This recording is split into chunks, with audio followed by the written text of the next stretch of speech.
Let's say contemporary design, as some people say exists, versus contemporary art. You can only define contemporary design because you know your enemy is contemporary art. Second, you don't know how to define contemporary art. If you don't know if you don't know the limits of the thing you're positioning yourself against, then of course it's very difficult to define design if you don't know what's art. What Arthur Danto said a long time ago, I think it's still very valid today, is that art is some kind of a set that is blurred, limits of which are blurred. So imagine a circle within which you think are the properties of art. Well, the edges of it are so blurred, it's hard to define that set. But it's not over yet. This set is still expanding as we go, and infinitely expanding. So speaking of design and trying to define design, I think it's a very futile activity. It's a very difficult task to define contemporary design and distinguish it from contemporary art. It might not be from, let's say, the magazine point of view, because also magazines need some kind of a categorization. Also journalists need some kind of a base ground to write articles about, because it's when it's dogmatic, it's easier. It's easier to take a stance when something is very clear. It's very difficult to write. It's very difficult to make a magazine if you don't know your target group, if you don't know the subjects you're dealing with. So this categorization seems inevitable, yet I don't think this is the answer to the current situation. It's more a convenience. William Blake said of art, by defining it with rather a strange question or a sentence, he said, "Beauty is useless." And I also think my honeycomb vases are useless, because in this case the form doesn't follow function, but their function is to question. And I think it is as valid of a property for a design object as it is to serve. When I made the paper vases, I mean, what is it for? What is it to hold? When I did the honeycomb vases, it's the contrast between the ephemerality of human achievement versus the longevity of the material itself, and also the eternity of natural forms like the honeycombs. And where does this human activity stand in the eye of eternity? And it sounds like, and it is not like a tagline saying Libertiny was here in a graffiti.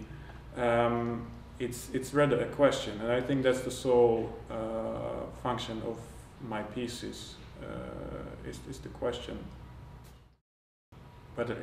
whether what I do is relevant.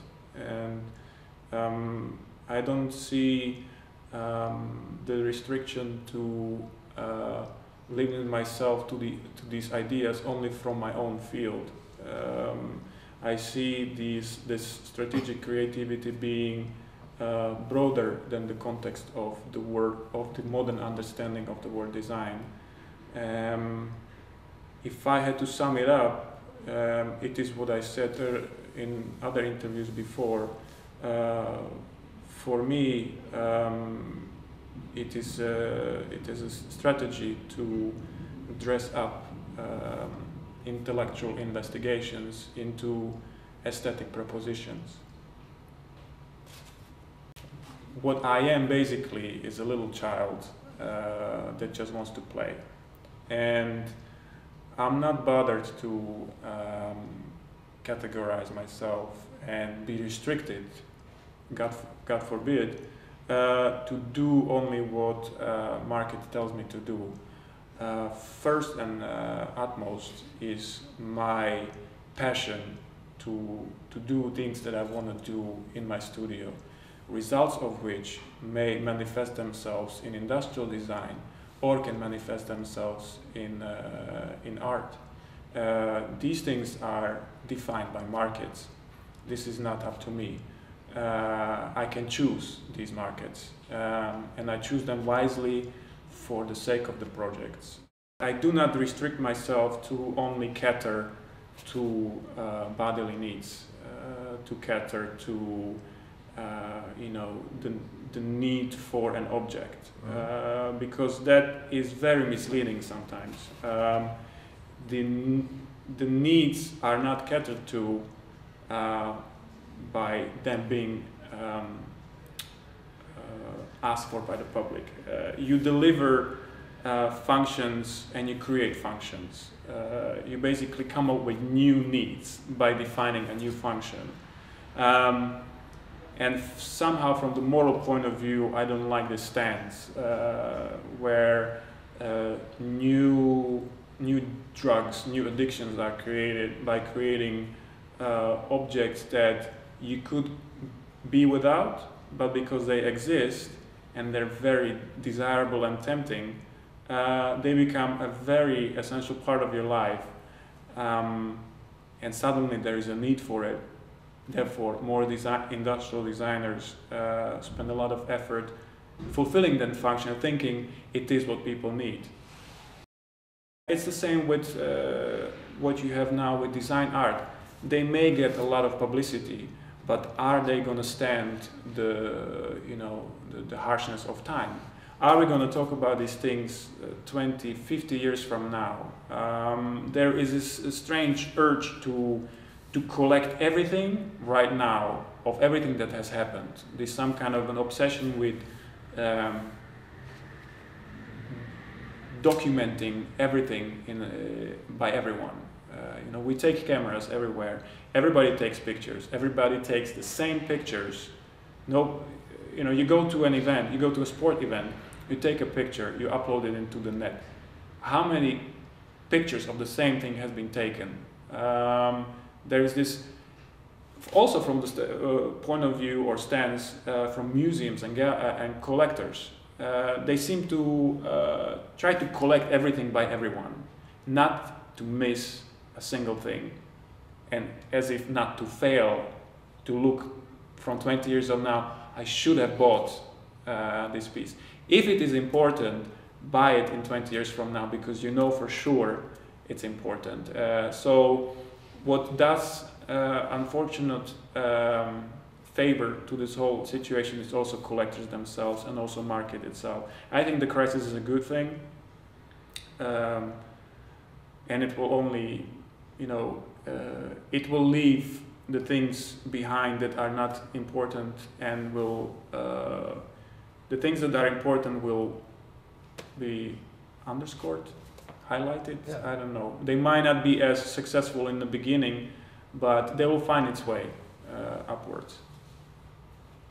If you want some kind of a forecast, it's like weather forecast. You know that it's not going to happen the way they say it. So this is basically a futile ambition to say what will happen. But I have this ambition to present and to use everyday objects and to look at them just the way you can look at sculpture, and get something out of it that is beyond the function. Because what we get now from the products of industrial design efforts is purely body related. You get some kind of a subjective, emotional attachment to it via brand or advertising, but yet it is not, and it cannot be so heavily metaphysical as it can be in art.